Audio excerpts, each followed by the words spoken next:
On reprend les halachot de kashérisation de la cuisine pendant Pessah. Quelqu'un qui a un lavabo, qui soit en faïence ou qui soit en inox, la kashérisation elle est très simple.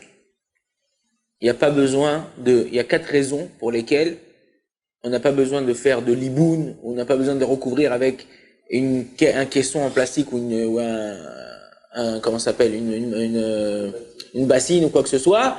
Ça suffit de bien les laver, prendre votre boire d'eau chaude et de verser là-bas. Dans ceux en faïence, il y en a qui disent, vaut mieux le bien le laver et refaire 3 fois avec la boire. Ça en inox, ça suffit une fois. Pourquoi? La majorité de l'utilisation des lavabos, elle est faite à froid. Ok?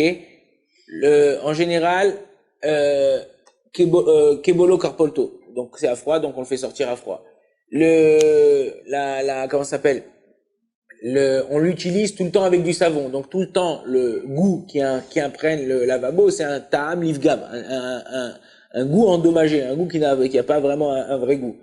Et quatrièmement, on l'utilise pas pour manger, on l'utilise pour mettre la vaisselle. Donc en général, la vaisselle, c'est pas chametz ou pas chametz, même si dedans il reste des résidus. C'est pas parce qu'il reste un résidu que il est froid en général. C'est pas que ce résidu il va pas faire changer ou imprégner le lavabo. Même si des fois, comme on a dit, on prend des passoires et on verse l'eau des pâtes, c'est une fois de temps en temps, et rien qu'en faisant avec de l'eau chaude, ça fera sortir le chametz, s'il y a du chametz imprégné là-bas. Plan de travail, on va parler du plan de travail. Plan de travail, on avait dit, je crois qu'on avait parlé du plan de travail, ou en marbre ou en bois. Pareil, en général, ça sert à rien de les recouvrir avec du papier aluminium, du PVC, ça sert à rien de faire la NASA là-bas dans la maison avec truc machin. Ça suffit de bien laver, verser légèrement de l'eau chaude, pas trop parce que ça peut déborder, abîmer les armoires, et légèrement de l'eau chaude, gratte-les. Votre plan de travail, il est cachère pour Pessah. Le gaz, la gazinière. La gazinière, en général, ça dépend si elle est en émail ou en inox.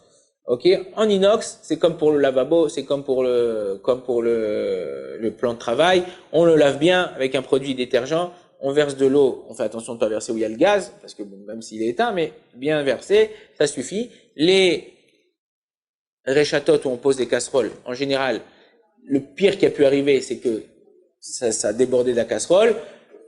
Donc qu'est-ce qu'on fait? On le lave bien, on allume les feux un peu pour qu'ils rougissent ou qu'ils chauffent un peu, et après vous pouvez mettre dans l'eau froide ou même les laisser comme ça, attendre qu'ils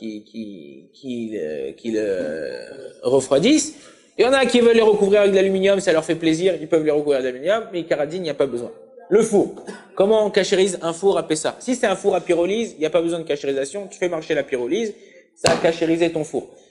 Les plaques du four. Alors, il y a 2 sortes de fours à pyrolyse. Il y a des fours à pyrolyse où tu peux, bédiavad a fortiori, une fois de temps en temps, c'est pas grave, laisser tes plaques à l'intérieur, tu fais marcher la pyrolyse, même les plaques, elles se nettoient.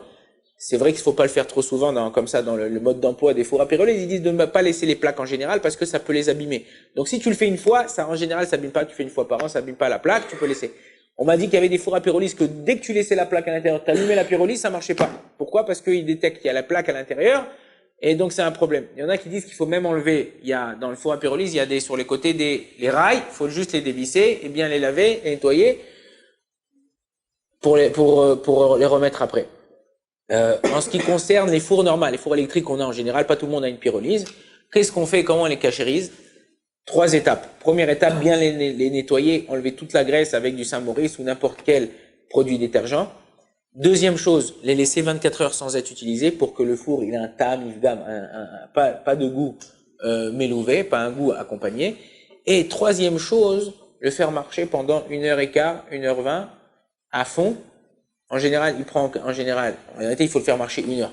Mais en général, jusqu'à que le four il arrive à haute température, à sa plus haute température, ça lui prend 1/4 d'heure, 20 minutes. Donc on fait 1/4 d'heure, 20 minutes, le temps qu'il arrive à haute température, et 1 heure, faire marcher pour qu'il s'auto-nettoie et qu'on puisse l'utiliser à Pessah.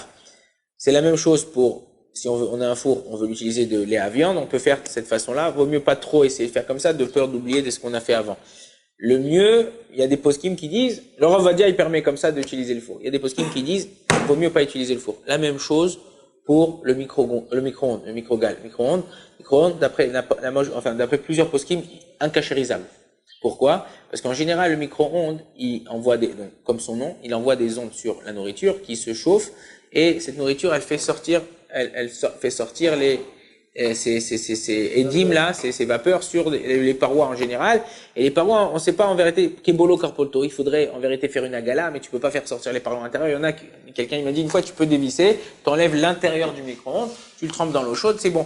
Mais non, il faut, pas tout le monde sait le faire, donc vaut mieux pas utiliser le micro-ondes. Si vraiment on a besoin du micro-ondes, bien le laver.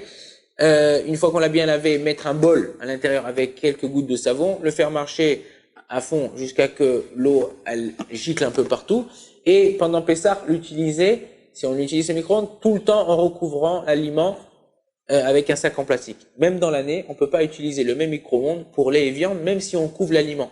Ok, parce que en général, ça laisse sortir des vapeurs, ça laisse sortir des trucs et ça peut faire interaction entre lait et viande. Donc, vaut mieux avoir un pour lait, un pour viande ou un pour lait, le reste tu peux fermer, tu laisses pour les autres choses.